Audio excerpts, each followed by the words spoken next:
નમસ્કાર, હું તો બોલીશમાં હું રોનક પટેલ આપનું સ્વાગત કરું છું.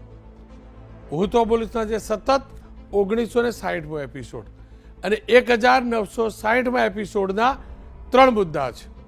પહેલો મુદ્દો છે પ્રશાસનનો દૂષિત વહીવટ, પ્રદૂષિત વહીવટ. બીજો મુદ્દો છે બાળકોને જંક ફૂડનું વળગણ. મહારાષ્ટ્રની શાળાઓની આજુબાજુમાં કોઈ પણ જગ્યાએ જંક ફૂડ ન વેચાય, ન વિતરણ થાય તે માટેનો આદેશ થઈ ચૂક્યો છે. સવાલ એ છે, મારા ગુજરાતમાં ક્યારે, મારા ગુજરાતને તંદુરસ્ત, મારા ગુજરાતના બાળકો તંદુરસ્ત રહે તેવું આયોજન ક્યારે થશે, તેવા નિયમો ક્યારે બનશે? અને ત્રીજો મુદ્દો છે તલાટીઓની જવાબદારી નક્કી થઈ ચૂકી છે. રેવન્યુ તલાટી અને તલાટીઓના મુદ્દે આજે સંપૂર્ણ સ્પષ્ટતા કરવામાં આવી છે. જોબ ચાર્ટ જાહેર થયો છે, એની ચર્ચા કરવી છે. પણ શરૂઆત કરીએ પ્રદૂષિત વહીવટના મોટા પર્દાફાશથી.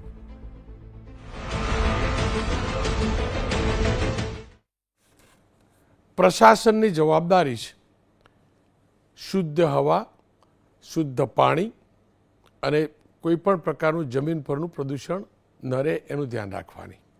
અને વંદે માતરમમાં સુજલામ સુફલમ વાળું જે છે શબ્દ, એનું અર્થ પણ એ જ છે.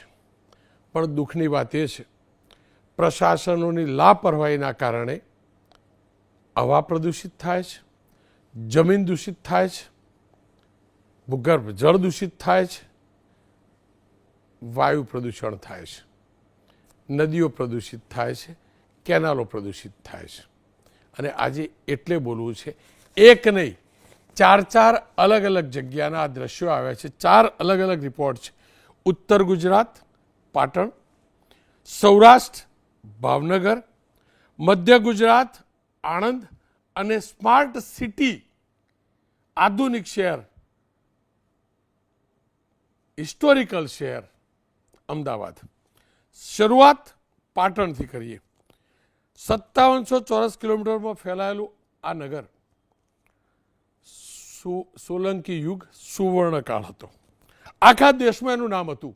અને આજે પણ પટોળાને લઈને પાટણને દેશ અને દુનિયા જાણે છે. પણ આ નગરપાલિકાના નફટ વહીવટના કારણે શહેરના નાગરિકો તો ઠીક, પણ પાટણની બાજુના ગ્રામીણ વિસ્તારના લોકો પણ હેરાન પરેશાન થઈ ગયા છે. અત્યાર સુધી તમે એવું જાણતા હતા અને એવું માનતા હતા કે પ્રદૂષણ ઉદ્યોગો કરે છે, નદી નાળા કેનાલને ઉદ્યોગો પ્રદૂષિત કરે છે. પણ આગલી 10 મિનિટમાં હું સાબિત કરીને બતાવીશ, પાટણ નગરપાલિકાએ પાટણમાં પાણી પ્રદૂષણ કર્યું છે. અને એના કારણે શહેર અને ગ્રામીણ વિસ્તાર આ બંને હેરાન છે. તમને દુઃખદ આશ્ચર્ય થશે, નગરપાલિકાના ગટરનું પાણી કોઈ પણ પ્રકારની ટ્રીટમેન્ટ કર્યા સિવાય નગરપાલિકા કેનાલમાં છોડે છે, સિંચાઈની કેનાલમાં પણ છોડે છે. અને આ એના જીવંત દ્રશ્યો છે, આના પુરાવા છે. નિયમ પ્રમાણે જે પણ ગટરનું એટલે કે ડ્રેનેજનું પાણી છે, ગટરનું પાણી છે, નગર હોય આટલા લોકો 10-14 લાખ લોકો રહેતા હોય, ગંદુ પાણી નીકળે, પણ એ પાણીને પ્રોસેસ કર્યા બાદ છોડવાનું હોય છે. જ્યારે નગરપાલિકા આ સુએજ ટ્રીટમેન્ટ પ્લાન્ટ જે બનેલો છે અને એની એજન્સીને રૂપિયા ચૂકવે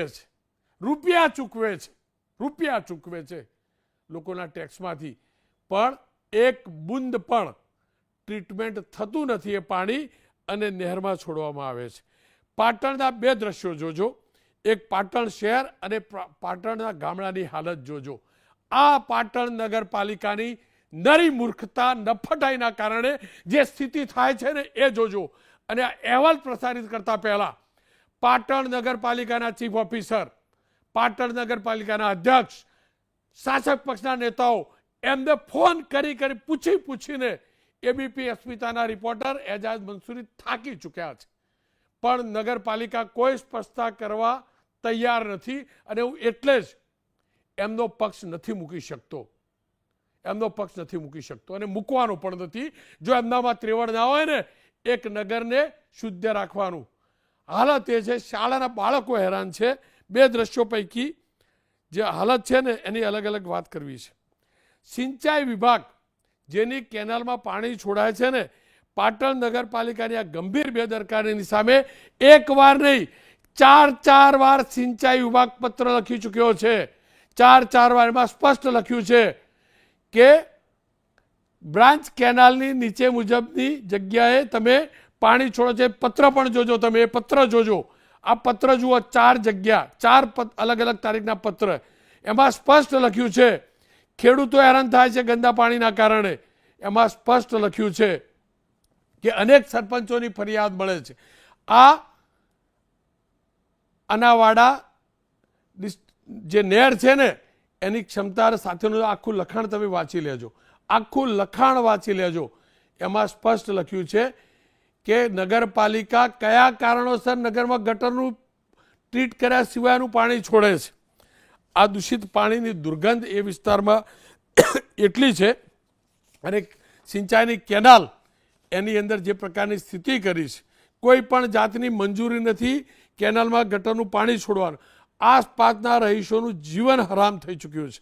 કેનાલની આસપાસમાં આવેલી સોસાયટીઓમાં ગરીબ અને મધ્યમ વર્ગના લોકો રહે છે. દુર્ગંધ મારે છે. અસહ્ય મચ્છરોના ત્રાસથી લોકો ત્રાહિમામ પોકારી ગયા છે. નાના બાળકો, વડીલોના આરોગ્યને મોટો ખતરો છે. સિંચાઈ વિભાગે આ પત્ર લખ્યો છે. પત્રની કોપી એબીપી અસ્મિતા પાસે છે. વિચાર કરો, નગરપાલિકાને સિંચાઈ વિભાગ પત્ર લખે છે. એક નહીં 4 પત્ર અલગ અલગ તારીખથી, અલગ અલગ તારીખના 4 પત્રો, કોઈ કાર્યવાહી નહીં. અને સુએજ ટ્રીટમેન્ટ પ્લાન્ટનું પાછું પેમેન્ટ ચૂકવાય છે. એના ડોક્યુમેન્ટ પણ હું રજૂ કરીશ. ગ્રામીણ વિસ્તારના લોકો કેવા ભોગ બની રહ્યા છે. સિંચાઈ કેનાલ ખેડૂતોના ખેતર સુધી ખેતીલાયક સ્વચ્છ પાણી પહોંચાડવા માટે બનાવવામાં આવી હતી. આ કેનાલમાં પાલિકાનું ગંદુ પાણી, જુઓ તો ખરા ફીણ જુઓ તમે, આ દ્રશ્યો જુઓ. ખાલી થોડીક શરમ હોય ને નગરપાલિકાને તો આ ગામડું મળતું બચાવે, ગામની ખેતી મળતી બચાવે. થોડીક પણ શરમ હોય તો, થોડીક પણ શરમ હોય તો. ગામડાનો એટલો વાંક કે શહેરની બાજુમાં આવ્યા છે, ત્યાંથી કેનાલ પાસ થાય છે. શાળાના બાળકો પરેશાન છે, બાજુમાં કેનાલ છે. અને આ પ્રકારની સ્થિતિની અંદર આજે એબીપી અસ્મિતા સંવાદદાતા મેં એજાજને જોયા છે રિપોર્ટિંગ કરતા, મોઢા ઉપર માસ્ક પહેરીને ગયા હતા. તો બાળકો મારા ભૂલકાઓ કેવી રીતે ભણતા હશે? થોડીક તો માનવતા હોવી જોઈએ કે નહીં? અને ગામનો અવાજ નહીં બનવાનું, ગામનો અવાજ નહીં સાંભળવાનું. નગરપાલિકાના તમે અધ્યક્ષ બન્યા, ચીફ ઓફિસર તરીકેની જવાબદારી મળી, એનો મતલબ એ તો ન હોઈ શકે ને લોકોને એમના નસીબ ઉપર છોડવા. અને સુએજ ટ્રીટમેન્ટ પ્લાન્ટ છે પાછો, પણ એ બંધ છે.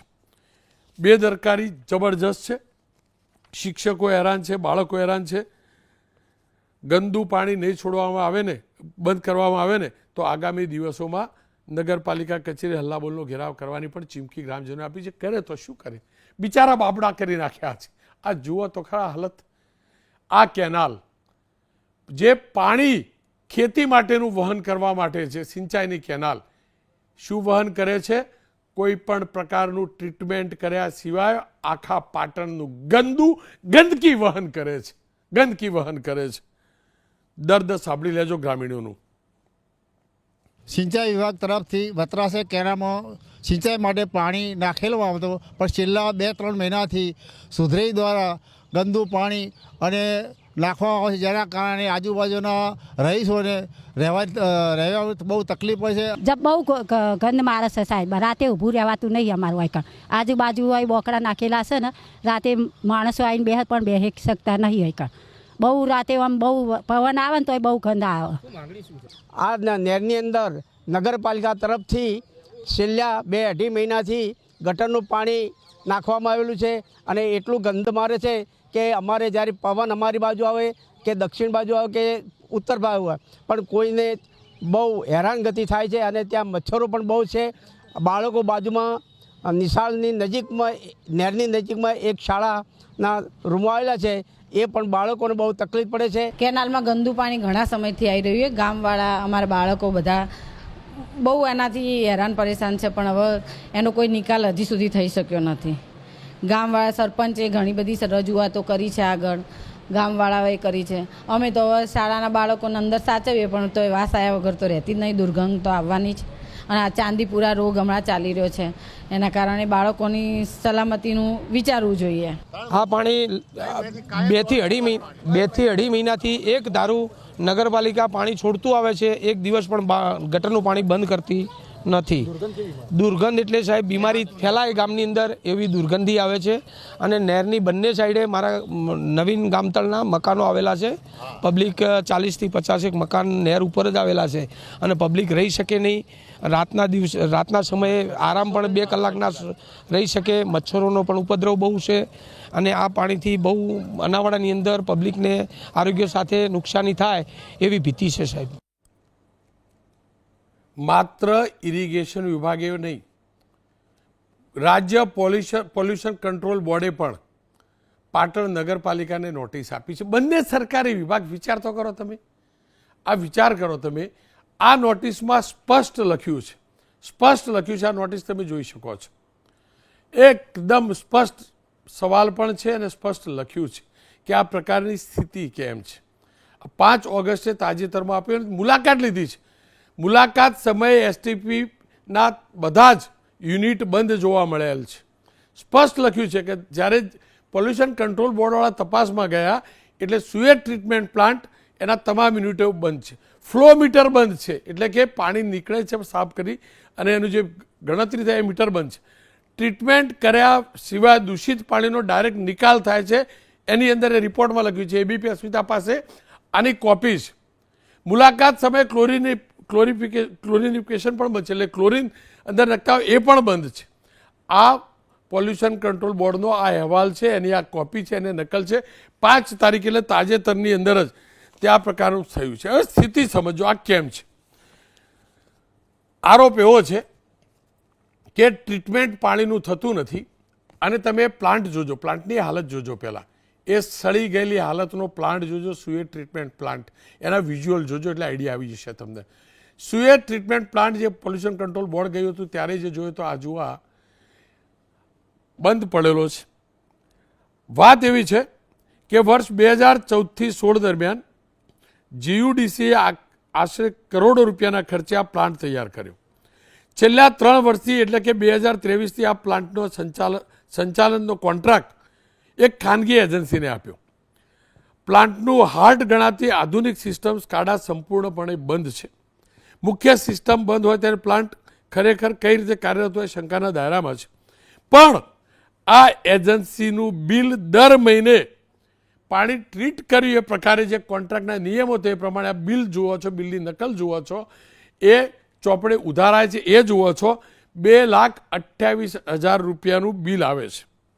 પ્લાન્ટ બંધ હોવા છતાં મેન્યુઅલી પ્લાન્ટને ચાલુ હોવાના દાવા વચ્ચે પાલિકાએ અત્યાર સુધી આ બિલ કેવી રીતે ઉધાર્યા એનો જવાબ કોઈની પાસે નથી. કેટલું ચૂકવણું થયું નથી જાણતો, પણ એ બિલ ઉધારાયું છે એની કોપી છે મારી પાસે. નગરપાલિકાને પણ હશે જ એમની જોડે, પણ કોઈના મનમાં ભમરી હોય 1% પણ તો જોઈ શકે. એટલું જ નહીં, જે મને હવે કહું છું એ જાણકારીના આધારે કહું છું. છેલ્લા 4 મહિનામાં બિલ મંજૂરી માટે પાલિકામાં મુકાયા છે. કોન્ટ્રાક્ટરની સત્તાવાર મુદત 11 મે 2026 પૂર્ણ થાય છે. હવે જે જાણકારી છે એ કહું છું, જાણકારી કહું સૂત્રોથી, પાલિકાએ નવું ટેન્ડર બહાર પાડવાના બદલે જૂની કંપનીને એક્સટેન્શન આપીને મહેરબાની વરસાવી છે. હું જાણતો નથી આની રિયાલિટી પૂછવા માટે જ પાટણ નગરપાલિકાના ચીફ ઓફિસર મેડમનો પણ અમે સંપર્ક કરીને વાત કરવા માગતા હતા. નગરપાલિકાના પ્રમુખ જે જનપ્રતિનિધિ છે, શાસક પક્ષ બીજેપી છે, કોઈ જવાબ નથી કોઈની પાસે. અરે ભાઈ, એમના મતથી તમે જીત્યા છો, એમના મતથી પ્રમુખ બન્યા છો, ઉપપ્રમુખ બન્યા છો. બોલો તો ખરા, હકીકત હોય તો કહો. લોકો જવાબ તો પૂછે કે નહીં? ગંદુ પાણી તમે છોડો છો કેનાલમાં, લોકો હેરાન છે, કોઈ જવાબ નહીં, કોઈની પાસે કોઈ જવાબ નહીં. આ સ્થિતિ અલગ અલગ ઠેકાણે છે, એની વાત પણ કરવી છે, ભાવનગરની વાત પણ કરવી છે, પણ પહેલાં પાટણની વાત કરવી છે. ત્યારે 3 જે મહેમાન જોડાયા છે, ભાવેશભાઈ પગી, ખંભાતનો એક કિસ્સો છે એના માટે એમની સાથે વાત કરવી છે. મહેશભાઈ પંડ્યા પર્યાવરણવિદ છે અને દીપકભાઈ પટેલ કોર્પોરેટર છે.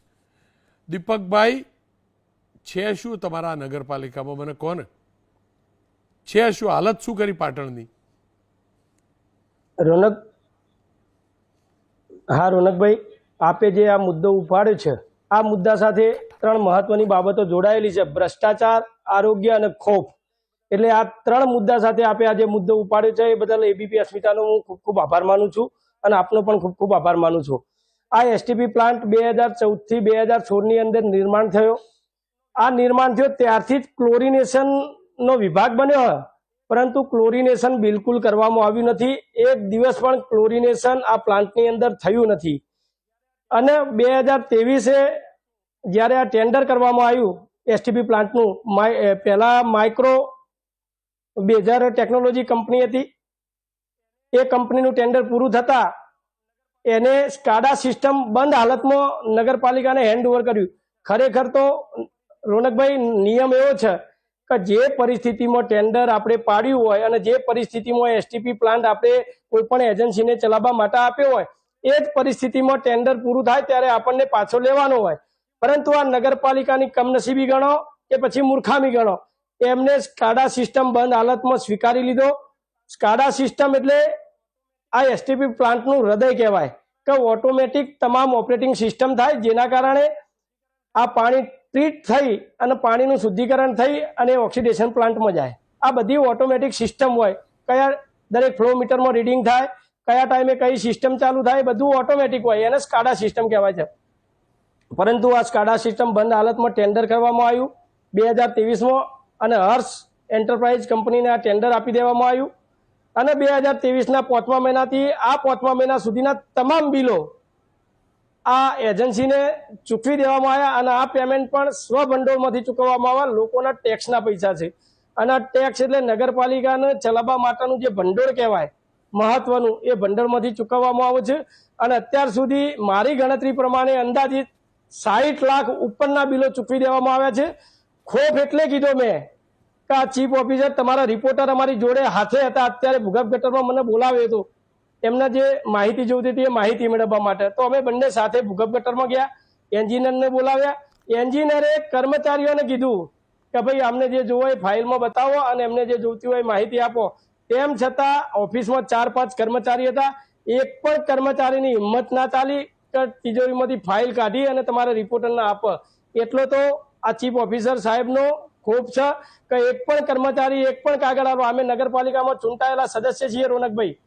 અમે કોઈ પણ ફાઇલ કોઈ પણ ઓફિસમાં જઈ અને એની માહિતી મેળવવી હોય કે ભાઈ આ બિલ સાચું ચૂકવાનું કે ખોટું ચૂકવાનું, અથવા ટેન્ડર પાડ્યું એમાં શું શરતો શું, એ પ્રમાણે એજન્સી કામ કરે છે કે નથી કરતી. દીપકભાઈ, બોલો રોનકભાઈ. દીપકભાઈ, આ પ્રમુખ, ઉપપ્રમુખ આ બધા તો હશે ને? હા, એ બી પરિવાર સાથે જ રહે છે ને? એમને પણ તો આ ગંદકી દેખાતી હશે ને? એમના સગાવાલા આજુબાજુ ગામમાં, એમનું શું કહેવું? રોનકભાઈ, પાટણ આજુબાજુ વિસ્તારની અંદર જ્યાં જ્યાં ગટરો ઉભરાઈ છે અને આ ગટરનું પાણી જ્યાં નાખવામાં આવે છે ઇરિગેશન કેનાલમાં અને સુએજ ટ્રીટમેન્ટ પ્લાન્ટમાંથી જે ટ્રીટ કર્યા વગર સીધું જ પાણી ઓક્સિડેશન પોન્ડમાં નાખવામાં આવે છે. એટલે ખેડૂતો આ પાણીથી ખેતી કરે એટલે એમના આરોગ્ય સાથે પણ છેડા થાય છે. અને જે ઇરિગેશનની કેનાલ છે એની અંદર છેલ્લા 8 મહિનાથી આ ભૂગર્ભ ગટરનું પાણી નાખવામાં આવે છે, જેના કારણે કેનાલ ઉપર વસવાટ કરતા ગરીબ અને મધ્યમ વર્ગના લોકો તેમજ સોસાયટી વિસ્તારમાં રહેતા લોકો એટલા બધા પરેશાન છે. રોજના અમને 20 થી 25 ફોન આવે છે. દીપકભાઈ, હવે તો એટલા બધા મચ્છરો પડ્યા છે અને અમારા બાળકોને મેલેરિયા જેવી રોગો થઈ અને રોજ દવાખાને લઈ જવા પડે. અમે વારંવાર રજૂઆત કરી, લેખિત રજૂઆતો કરી, મૌખિક રજૂઆતો કરી. અમે ઉગ્ર બન્યા તો અમારી ઉપર પોલીસ ફરિયાદો થઈ. અમારી ઉપરથી ચીફ ઓફિસર દ્વારા ખોટા આક્ષેપો કરવામાં આવે છે, અમારી ઉપર ખોટી ફરિયાદો કરવામાં આવે છે. આ બધાનો સામનો કરીને અમે જનતા માટે આજે લડીએ છીએ. અમે આ બાબતે પછી જીપીસીબી ને એક લેટર લખ્યો અને જીપીસીબી દ્વારા ગુજરાત પોલ્યુશન કંટ્રોલ બોર્ડ દ્વારા આની મુલાકાત લેવામાં આવી અને મુલાકાત દરમિયાન જ આ એસટીપી પ્લાન્ટ સંપૂર્ણ બંધ હાલતમાં હતો. અમારી મુલાકાતમાં તો બંધ જ હતો 3 વારની, પરંતુ ગુજરાત પોલ્યુશન કંટ્રોલ બોર્ડે મુલાકાત લીધી ત્યારે પણ આ સંપૂર્ણ હાલતમાં બંધ હતો એસટીપી પ્લાન્ટ અને એના તમામ યુનિટ બંધ હતા. એ રિપોર્ટ, એ માર્કિંગ સાથેની કોપી મારી પાસે આવી ચૂકી છે. હું ફરીથી કહું છું, સમયનો અભાવ છે, બીજા જિલ્લાની વાત કરવી છે, શહેરની, પણ એ હકીકત છે. પાટણનો એ યુગ યાદ કરજો, સોલંકી યુગ યાદ કરજો. એ પાટણના શાસકો, જનપ્રતિનિધિઓ વિચારે, સમજે કે એ વખતની ડ્રેનેજની ઇરિગેશન સિસ્ટમ કેટલી ક્લાસ હતી અને હાલ તમે શું હાલત કરી દીધી છે. તમે અમને જવાબ આજે નહીં, ક્યારે ના આપતા, જીવનભર, પણ મહેરબાની કરીને પાટણનું ગંદુ પાણી મારા ખેડૂતોની કેનાલમાં ના રેડતા પાપ કરી રહ્યા છો. બીજો મુદ્દો છે ભાવનગરની વાતનો. ભાવનગરની સ્થિતિ જાણો. એક વિડીયો વાયરલ થયો અને એ વિડીયો ચોંકાવનારો હતો. આપ જોઈ શકો છો, કોઈ વ્યક્તિ આ વિડીયો બનાવ્યો છે અને એની અંદર બતાવ્યું છે કે કેવી રીતે આ મહાનગર 5334 ચોરસ કિલોમીટર વાળું શહેર, 25 લાખની વસ્તી અને મહારાજાએ તળાવની જે અદ્ભુત ભેટ આપેલી ગૌરીશંકર તળાવ તરીકે ઓળખાય છે, એની હાલત જોજો તમે. એ હાલત કેમ છે વાયરલ વિડીયોમાં દેખાયું. તો જે ગટરનું પાણી છે ને એ તળાવમાં છોડવામાં આવે છે. આપ જુઓ તમે, અને રીતસર નીચેનું પેલું ભૂંગળું લગાવેલું જુઓ, અને એમાંથી આ છોડવામાં આવે છે. એબીપી અસ્મિતાની ટીમ ત્યાં ગઈ, ચેક કર્યું તો અમને પણ એ વિડીયોમાં જે દર્શાવવામાં આવ્યું હતું લગભગ એ સ્થિતિ જોવા મળી. હવે આ પાણીને તમે ગમે એટલું પ્યોરિફાય કરો, પણ ગટરનું પાણી કોઈ ટ્રીટમેન્ટ વગર સીધું પીવાના પાણીના તળાવમાં છોડવામાં આવે, આનાથી ગંદી વાત શું હોઈ શકે. સ્ટેન્ડિંગ કમિટીના ચેરમેન એમની સાથે વાત કરી એટલે એમને સ્વીકાર્યું કે આવી સ્થિતિ છે. એ સંવાદ જોઈ લો. વિભાગ દ્વારા પહેલાં એનો જે ઈશ્વરિયા બાજુ જતી ડ્રેનેજ લાઇન છે એનો સર્વે પણ કરી લીધો છે. સર્વે થઈ ગયું છે ને હવે ચોમાસાના કારણે અત્યારે તાત્કાલિક યુદ્ધના ધોરણે જે કામ અમે કરી રહ્યા હતા એમાં થોડીક બ્રેક લાગી છે. હવે નવી પાઇપલાઇન દ્વારા ડ્રેનેજનું નવું જે જૂનું પાઇપલાઇનનું ફાઉન્ડેશન છે એટલે હવે નવું બનાવી અને જ્યાં કાંઈ થોડીક ઘણી ક્ષતિ વર્ષોના કારણે હોવાના કારણે થોડીક ક્ષતિ છે એ દૂર કરવા બાબતે વિભાગ અને મારા દ્વારા સૂચના અપાઈ ગઈ છે. પાછું આ કંઈ જે હમણાં વરસાદના કારણે ઓવરફ્લો થયું, બોલતાવનું પાણી ડ્રેનેજમાં ગયું અને એના કારણે પછી જે વધારે ઓવરફ્લો થવાના કારણે પાછું બેક માર્યું છે અને ડ્રેનેજનું પાણી આવી રહ્યું છે. અમારે સર્વે પણ પતી ગયો છે. એસટીપીની વ્યવસ્થા થઈ શકે કેમ એ દિશામાં પણ અમે આગળ ચાલી ગયા છીએ. વહેલી તકે જેવું જ ચોમાસાની સિઝન પૂરી થશે, સર્વેનું કામ મોસ્ટ ઓફ પૂર્ણ થઈ ગયું છે. યુદ્ધના ધોરણે કામ કરી અને પ્રજાના હિત માટે બને એટલી સમય મર્યાદા, ઓછામાં ઓછી સમય મર્યાદામાં કામ કરી આપવા અમારી તૈયારી છે. ઉત્તર ગુજરાતનું પાટણ, ભાવનગરનું મહાનગરપાલિકા, એક નગરપાલિકા એક મહાનગરપાલિકા, વાર્તા જોઈને કેવું પોલ્યુશન ફેલાવે છે એ જોઈ લીધું તમે. હવે વાત મધ્ય ગુજરાતની. તો મધ્ય ગુજરાતમાં ગઈકાલથી ફરિયાદ આવી રહી છે આણંદના ખંભાતમાંથી. સ્થાનિક લોકોનું કહેવું છે કે ઝેરી ગેસના લીધે ભારે હાહાકાર છે. ત્યાં વટાદરાની સીમમાં કોઈ કંપની છે એને ઝેરી ગેસ છોડ્યો, એના કારણે આજુબાજુમાં ડાંગરના પાકને નુકસાન થયું છે. લોકોને શ્વાસ લેવામાં તકલીફ પડે છે. લોકો ત્રાહિમામ પુકારી ગયા છે. જીપીસીબીની ટીમ આજે પહોંચી હતી. આસિસ્ટન્ટ એન્વાયરમેન્ટ એન્જિનિયર હેનિલ પાદરિયાએ શું કહ્યું એ જોઈ લો. ફરિયાદ બાબતે અમે જે આ ખેતરો છે એની મુલાકાત અમે રૂબરૂમાં લીધેલી છે.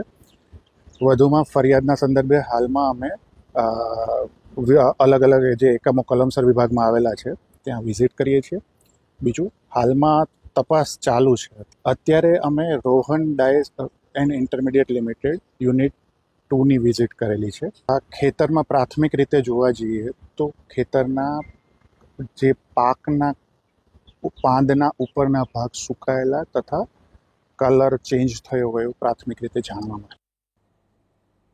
એટલું તો પ્રદૂષણ નિયંત્રણ બોર્ડ પણ માને છે કે જે ડાંગરનો પાક છે એના પાંદડાને નુકસાન થયું છે. ખેર ગ્રામજનોની વાત સમજવી જરૂરી છે, સાંભળવી જરૂરી છે. એમના દર્દને સરકાર સુધી પહોંચાડવું જરૂરી છે. ભાવેશભાઈ પગી આગેવાન છે વટાદરા ખંભાતના, એમની સાથે મેં વાત કરી છે એ જોઈ લઈએ. ભાવેશભાઈ, તમારા વિસ્તારમાં કયા પ્રકારનું પ્રદૂષણ ફેલાયું છે, તેની ખેતી અને જનજીવન ઉપર શું અસર પડી છે, પ્રશાસનનું શું કહેવું છે, કેટલા દિવસથી છે? સાહેબ, આ પ્રશ્ન તો લગભગ 4 થી 5 વર્ષથી ચાલુ છે, પરંતુ 2-3 દિવસથી જે ઝેરી ગેસ છોડવામાં આવ્યો છે તેના કારણે પાક ઉપર વ્યાપક નુકસાન થયું છે અને પક્ષીઓ મૃત્યુ પામ્યા છે. તંત્રને જાણ કરી છે, તંત્ર હજુ કોઈ પણ એક્શન લઈ રહી નથી. એ એમ કહે છે કે અમે બધા રિપોર્ટ કરવા આપ્યા છે, હજુ કોઈ રિપોર્ટ આવ્યો નથી સાહેબ. અચ્છા, આપ કહો છો 4 થી 5 વર્ષથી છે, તો આજુબાજુના વિસ્તારની ખેતી એટલે આ જે વિસ્તાર પ્રભાવિત છે એની ખેતી અને એનાથી દૂરના વિસ્તારની ખેતી, એના ખેત ઉત્પાદન ઉપર શું ફરક આવ્યો? ખેત ઉત્પાદન પર સર આશરે લગભગ 30 થી 40% જેટલું ઉત્પાદન ઘટાડો પામ્યું છે. અને તમે આ સંદર્ભે ક્યાં ક્યાં રજૂઆત કરી, કોને કરી, તમને શું લાગે છે કેમ કાર્યવાહી નથી થતી? સૌથી પહેલાં તો સાહેબ ગ્રામ પંચાયતમાં રજૂઆત કરેલી છે, તાલુકા પંચાયતમાં રજૂઆત કરેલી છે, પ્રાંતમાં રજૂઆત કરેલી છે, ટીડીઓ ઓફિસે રજૂઆત કરેલી છે, મામલતદાર ઓફિસે પણ આ રીતે લેખિતની રજૂઆતો કરેલી છે, પણ કોઈ એક્શન લેવામાં આવી નથી. અચ્છા, આજે તો આવેલા હતા પોલ્યુશન કંટ્રોલ બોર્ડવાળા, તે શું કહીને ગયા છે ને કયા પ્રકારનો ગેસ છોડવામાં આવે છે? ગેસનું તો સાહેબ એવું નથી ખબર કે કયા પ્રકારનો ગેસ છે, પણ ગેસ અત્યંત ગંભીર ઝેરી ગેસ હોવાનું દેખાય છે. પક્ષીઓ 2 થી 3 હજાર પક્ષીઓ મૃત્યુ પામ્યા છે અને લગભગ 4 કિલોમીટરના એરિયાની અંદર ડાંગરનો જે પાક છે ને એ સાહેબ નષ્ટ થવાના આરે છે. તમને પાક્કી આશંકા છે કે આ ઝેરી ગેસ છોડે છે એટલે જ આ થાય છે? જી 100% સાહેબ. આપે કહ્યું કે 4 થી 5 વર્ષ, તો અગાઉ આ પ્રકારે નુકસાન થતું હતું કે આ વખતે જ થયું? ના, નુકસાન થતું હતું સાહેબ, પણ આટલા વ્યાપક પ્રમાણમાં નુકસાન નહોતું થતું. અમને પહેલાં એવું લાગતું હતું કે કોઈ વાયરસના લીધે મરચીના પાકમાં, તમાકુના પાકમાં આવું બધું થોડું થોડું નુકસાન દેખાતું હતું, પણ એવું એક્ઝેક્ટ નહોતું ખ્યાલ આવતું સાહેબ કે આના કારણે થાય છે. પણ આ પરિસ્થિતિમાં અત્યારે એવું થયું કે 4 કિલોમીટરના એરિયામાં 2000 વીઘા જેટલી જમીન નુકસાન થઈ છે. તો આ પર ખ્યાલ આવી ગયો કે આના લીધે જ પ્રોબ્લેમ આવે છે સાહેબ. અચ્છા, એ વિસ્તારમાં કયા પ્રકારની ફેક્ટરીઓ છે, કંપનીઓ છે, અને કંપનીના માલિકો અથવા મેનેજરો, સંચાલકોનું શું કહેવું છે? એવું તો સાહેબ અમારે કોઈ દિવસ કશી વાત નથી થઈ, પણ ત્યાં આગળ કેમિકલની 3 કંપનીઓ છે, જય કેમિકલ, પ્રિઝમ અને રોહન ડાય. અધિકારીઓ આજે આવેલા, એમની સાથે વાત થઈ, એ લોકો શું કહ્યું, તમને શું પૂછ્યું, કયા પ્રકારની તપાસ કરી અને તમને ખાતરી શું આપવામાં આવી? જી, પોલ્યુશન કંટ્રોલ બોર્ડવાળા અધિકારી સાહેબ આવેલા બપોરમાં, તો એમને એવું કહ્યું કે અમારે આનું રિપોર્ટ બનાવવો પડશે અને વિન્ડ કઈ પ્રકારનું હતું, 15 ઓગસ્ટે બનેલું છે આ સાહેબ. આ વિસ્તારના લોકોને શ્વાસ લેવામાં તકલીફ પડતી હતી. અડધો કલાક જેટલો સમય એવો લાગ્યો કે હાર્ટ એટેક આવવાનો હોય એવું લોકોને ફીલ થયું છે. અને આ વિસ્તારની અંદર 500થી વધારે ઘર છે સાહેબ. અત્યારે પક્ષીઓ મૃત્યુ પામ્યા છે, ભવિષ્યની અંદર માનવ પણ મૃત્યુ પામી શકે, એના માટે કડક કાર્યવાહી કરવી જરૂરી છે. અમદાવાદની સાબરમતી નદી વિશે તો આપ જાણો જ છો. સાબરમતી નદીની શું સ્થિતિ છે, અને એ પણ ત્યાં આગળ બાપુના આશ્રમની પાછળના ભાગમાં આ જોઈ શકો છો તમે. અદ્ભુત રિવરફ્રન્ટ બન્યો, પણ રિવરફ્રન્ટ બાજુની હાલત જોજો. આ સ્થિતિ છે મારા અમદાવાદની પણ, સાબરમતી નદીની પણ. મહેશભાઈ પંડ્યા મારી સાથે જોડાયા છે. મહેશભાઈ, આપ શું માનો છો?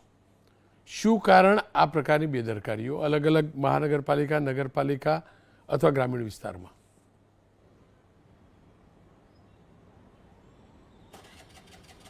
હું તો એમ કહીશ કે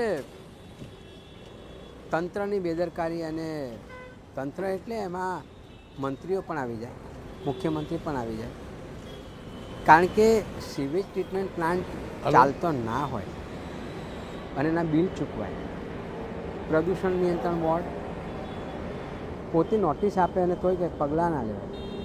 સિંચાઈ ખાતું પણ નોટિસ આપે અને છતાંય એ ના ખેંચાય, તો પછી મુખ્યમંત્રી શું કરે, કલેક્ટર શું કરે? કલેક્ટરની તો આ જવાબદારીમાં આવે જ આવે કે આનો ટ્રીટમેન્ટ પ્લાન્ટ ચલાવવામાં આવે. રોનકભાઈ, ઓક્સિડેશન પ્લાન્ટ વખતે રિઝલ્ટ સારા હતા, એ તોડીને આ નવો પ્લાન્ટ બનાવવામાં આવે અને ચાલતો નથી. આ તો ભ્રષ્ટાચારનું બહુ જ મોટું ઉદાહરણ છે. અને આટલી બધી માથાકૂટના અંતે પણ જો ના ચાલતો હોય તો પછી હું તો કહું છું કે આ સરકારની નિષ્ફળતા છે કે એમનું કોઓર્ડિનેશન નથી. આ કયો સુશાસનની આપણે વાત કરીએ છીએ? કારણ કે તમે એમ કહો કે ડબલ એન્જિનની સરકાર, ટ્રિપલ એન્જિનની સરકાર, તો હવે કોઓર્ડિનેશન જ નથી. તો જવાબદાર કોણ?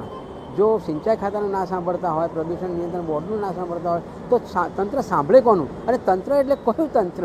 એટલે આ બહુ ગંભીર ઘટના છે અને ચલાવી ના લેવાય. અને આપ જે આવા મુદ્દા જે વારંવાર ઊભા કરો છો, અત્યારે બી આપણા સરકાર ઉદ્યોગોને આકર્ષવા માટે વિદેશોની મુલાકાત લે છે. હવે સવાલ એ થાય કે જો પ્રદૂષણ જ કરવાના હોય તો વિકાસ આપણે એવો જોઈએ છે 2047નો કે જેમાં ઉદ્યોગો વિકસે અને પ્રદૂષણ થાય અને લોકો ભોગ બને. આ તો બરાબર નથી. અને બીજી વાત જે તમે ખંભાતની ખરી, મને યાદ છે કે 2 વર્ષ પહેલાં એક લોક સુનાવણી હતી. ત્યાંના એક કર્મશીલ અત્યારે સ્વર્ગસ્થ થઈ ગયા, પ્રતાપભાઈ નામ છે એમનું. એ પ્રતાપભાઈને ઘરમાંથી પોલીસે ઉઠાવેલા અને અટકાયત કરેલી કે જેથી બોલી ના શકે લોક સુનાવણીમાં. આ હાલત હતી. અમારે દરમિયાનગીરી કરી કલેક્ટરને કહેવું પડ્યું કે ભાઈ આમનો ગુનો શું છે કે તમે ઉઠાવ્યા. એટલે જે વટવાના બંધ થયેલા ઉદ્યોગો ત્યાં ગયા છે અને નામચીન છે, હવે નામ કહેવાની બહુ જરૂર નથી અને આનું પ્રદૂષણ પાક્કું છે જ. એ મુદ્દો છે. બીજું કે તળાવો પ્રદૂષિત થાય છે, તળાવો પર પેશકદમી થાય છે. એના માટે 2000ની સાલમાં ગુજરાતની વડી અદાલતે એક ચુકાદો આપ્યો છે, શૈલેષ શાહ વિરુદ્ધ ગુજરાત સરકાર. એમાં તળાવોની આકારણી કરીને એને જાળવવાની વાત છે. કમનસીબે અમદાવાદની બાજુમાં આવેલા ધોળકામાં સીવેજ ટ્રીટમેન્ટ પ્લાન્ટના ગંદા પાણી પાટણની જેમ જ, અને એમાં તો સીવેજ ટ્રીટમેન્ટ પ્લાન્ટની સાથે એફ્લુએન્ટ પણ પડે છે, એ છે. અને એક હાઈકોર્ટમાં કેસ પેન્ડિંગ છે. એટલે આ સ્થિતિ બહુ નાજુક છે. અને જે આપણે પક્ષીઓ મરવાની પણ વાત કરી ઝેરી ગેસના લીધે, તો પછી તંત્ર શું કરે છે? તંત્ર એટલે માત્ર હું સરકારના અધિકારીની વાત નથી કરતો, પણ બીજી પણ એક વાત કરું રોનકભાઈ. 2009ની સાલમાં પ્રાંતિજના ખેડૂતોએ હાઈકોર્ટમાં ફરિયાદ કરેલી અને પ્રદૂષણના લીધે એમના પાક બગડતા હતા.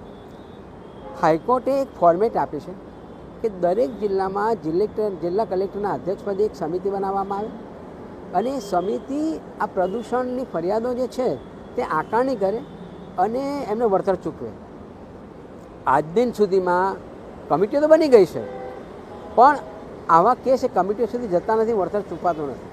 પાટણના કેસમાં તો મારું એમ કહેવું છે કે એન્વાયરમેન્ટલ ડેમેજ કોમ્પેન્સેશનનો મોટી પેનલ્ટી પ્રદૂષણ નિયંત્રણ બોર્ડે દાખવવી જોઈએ અને એ પણ એ જે અધિકારીઓ છે, પદાધિકારીઓ છે, એમના ખિસ્સામાંથી જવી જોઈએ, સરકારમાંથી, તમારા કે મારા ટેક્સમાંથી નહીં. એટલે એ પણ થવું જોઈએ. અને અહીંયા જે ભાવનગરમાં પણ જે થઈ રહ્યું છે અને જે આપણે જોયું કે ના ચોમાસું જવા દો પછી અમે રિપેર કરીશું, આ તો પ્રશ્ન સારું થયો છે કે એબીપી અસ્મિતાએ ઉજાગર કર્યો છે. બાકી આ રોગચાળો જે છે અને એનાથી જે રોગોનું પ્રમાણ વધ્યું, કદાચ મોત પણ થયા હશે. વિદેશની સંસ્થાઓ અભ્યાસ કરતી હોય છે તો આપણી સરકાર કેમ અભ્યાસ કરતી નથી અને આમાં પગલાં કેમ નથી લેતી, એક પણ એક સવાલ છે. મહેશભાઈ, આપનો ખૂબ ખૂબ આભાર. ખેર, આ તમામની વચ્ચે પાટણનો જે મુદ્દો છે એ મુદ્દે પાટણના ચીફ ઓફિસરનો મેસેજ આવ્યો છે. એમનો જે મુદ્દો હતો એ મુદ્દે જ એમનો મેસેજ છે, એની વાત કરી લઉં તો એમને એવું કહ્યું છે કે બોલવા અને પરિણામલક્ષી કામમાં ફરક હોય છે. દર અઠવાડિયે ધારાસભ્યશ્રી ગટરનો મુદ્દો મમડાવવામાં રસ રાખે છે. તેઓ જાણે છે કે 25 ફૂટ ઊંડી 300 મીટર જેટલી લાઈન ધસી પડી છે, જેના કારણે ગટરનું પાણી જમીનમાં ફેલાઈ રહ્યું છે અને મોટા ભૂવા પડી રહ્યા છે. આ લાઈન રિપ્લેસ કરવામાં સમય લાગશે. દરમિયાન વચ્ચેથી પંક્ચર કરી હાલ બાયપાસ કરવાનો એકમાત્ર વિકલ્પ છે. તેમ છતાં ધારાસભ્યશ્રી પાસે કોઈ સટીક ઉપાય હોય તો બતાવે. એસટીપીનું પાણી ઓક્સિડેશન પોન્ડમાં નાખવામાં આવે છે. એના મેન્ટેનન્સનું ટેન્ડર 21મી ખુલશે. આશા અને અપેક્ષા રાખું છું. નગરપાલિકાના ચીફ ઓફિસર મેડમે મેસેજ કર્યો, સારી વાત છે, પણ મેડમ અમે તો તમારો પક્ષ મૂકવા માગીએ છીએ, એક તરફી ક્યારે ચર્ચા કરતા નથી. મેં ચાલુ ડિબેટમાં જોયો તો તમારી પાસે વેરીફાઈ કરીને મેં પ્રસારિત કર્યો છે. ક્યાંય પણ અમારી પાસે અધૂરી જાણકારી હોય તો એ જાણકારીને તમે આગળ વધારી શકો છો. પણ ફરીથી કહું છું, કારણ જે પણ હોય, પ્રદૂષણને રોકવું એ પ્રશાસનની જવાબદારી છે અને કોઈ પણ નગરપાલિકા હોય એનું ગટરનું પાણી નહેરોમાં જાય, જે પણ સ્થિતિ હોય એ જરા યોગ્ય નથી. અને કોઈ ઉદ્યોગના કારણે કોઈની ખેતી બરબાદ થતી હોય તો ખેતીથી વધુ તો કશું ના હોય, એટલે આપણને સમજ પડે.